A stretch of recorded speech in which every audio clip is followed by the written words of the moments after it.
జగిత్యాల పట్టణంలోని గొల్లపల్లి రోడ్లో గల బాలికల ఉన్నత పాఠశాలలో మూత్రశాల లేక విద్యార్థులు ఇబ్బందులు పడుతున్నారు. గత 2 సంవత్సరాలుగా ఈ సమస్య ఇలాగే ఉందని సమస్య పరిష్కరించాలని కోరుతూ కలెక్టరేట్లో జరిగిన ప్రజావాణి కార్యక్రమంలో విద్యార్థుల తల్లిదండ్రులు కలెక్టర్కు ఫిర్యాదు చేశారు. జిల్లా కేంద్రంలోని ప్రభుత్వ పాఠశాలల పరిస్థితి ఈ విధంగా ఉంటే గ్రామీణ ప్రాంతాలలో ఇంకా ఏ విధంగా ఉంటుందోనని వారు ఆవేదన వ్యక్తం చేశారు.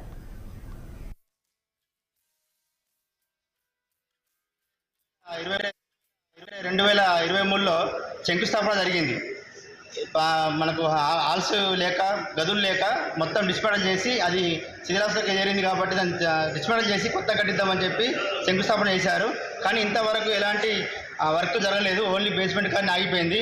పిల్లలకు టైలర్స్ లేకుండా 300 మంది పిల్లలు ఉన్నారు. ఉర్దూ మీడియం 40 మంది, తెలుగు మీడియం ఇంగ్లీష్ మీడియం కలిపి 260 మంది ఉన్నారు. గర్ల్స్ ఎక్కువ ఉన్నారు. అందులో భాగంగా గర్ల్స్కు టైల్స్ లేవు, జెంట్స్ కూడా టైల్స్ లేవు, స్టాఫ్కు లేవు. టీచర్లకు కానీ మేడలకు కానీ చాలా ఇబ్బంది అవుతుంది. మళ్ళీ స్కూల్ చుట్టూ పరాటి కూడా లేకుండా మొత్తం ఓపెన్గా ఉంది. అక్కడ మార్కెట్ వాళ్ళు కానీ రైతు బజార్ ఉంది దగ్గరలో.